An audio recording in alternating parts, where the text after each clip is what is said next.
मध्य प्रदेश आश्चर्यजनक था, क्योंकि मुझे भी लगता था कि वहां कांग्रेस की सरकार आ सकती है, लेकिन भाजपा की इतनी एक तरफा जीत होगी ये मुझे तो नहीं लगता था। मैं तो उस बात को नहीं भांप पाया था। और राजस्थान तो डगमग था, हर 5 साल में बदलती है सरकार, ये सब मानते थे, और टफ भी था, आ भी सकती है नहीं भी आ सकती है, तो वो करीब करीब ठीक रहा।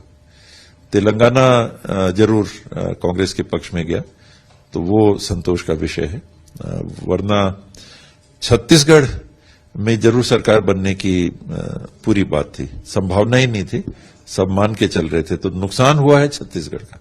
अंबिकापुर की जनता पूरे सरगुजा में जब घूम रहे थे, तो उनके लिए भी ये एक्सेप्ट कर पाना अभी तक मुश्किल है कि राजा साहब अब हमारे प्रतिनिधि नहीं रहे। राजा साहब का अब प्लान क्या होगा? एमएलए नहीं रहूंगा, जो चाहेंगे और मानेंगे उनका प्रतिनिधि तो आजीवन बना रहूंगा।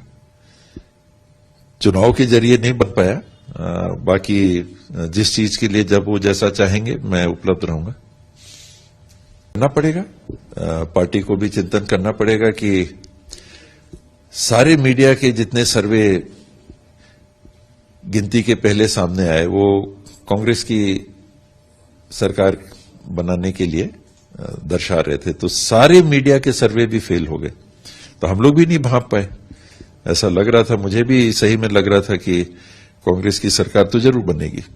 75 पार वाली बात तो नहीं थी, लेकिन जितने सीट अभी भाजपा के आए उतनी सीट, उसके आसपास सीट तो कांग्रेस की जरूर रहेगी, ऐसा लग रहा था।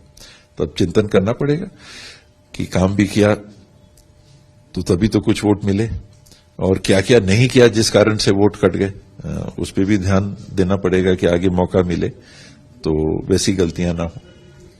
क्या फैक्टर्स रहे होंगे, बीजेपी ने क्या स्ट्रेटेजी अपनाई होगी, आपकी असेसमेंट में कुछ ऐसा पता चला हो जिसकी वजह से बीजेपी इस नतीजे तक पहुंची सरकार बनाने जा रही है? इस चुनाव में कांग्रेस के वोट घटे नहीं, पिछले बार की तुलना में परसेंटेज कांग्रेस का उतना ही रहा, और ज्यादा मत गिरे तो वोट ज्यादा गिरे कांग्रेस के पक्ष में, प्रतिशत उतना ही रहा।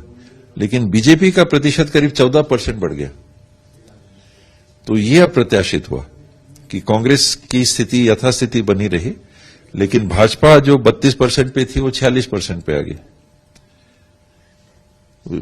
वोट कांग्रेस और भाजपा को पिछले चुनाव में 80% मिले थे करीब करीब, इस चुनाव में वो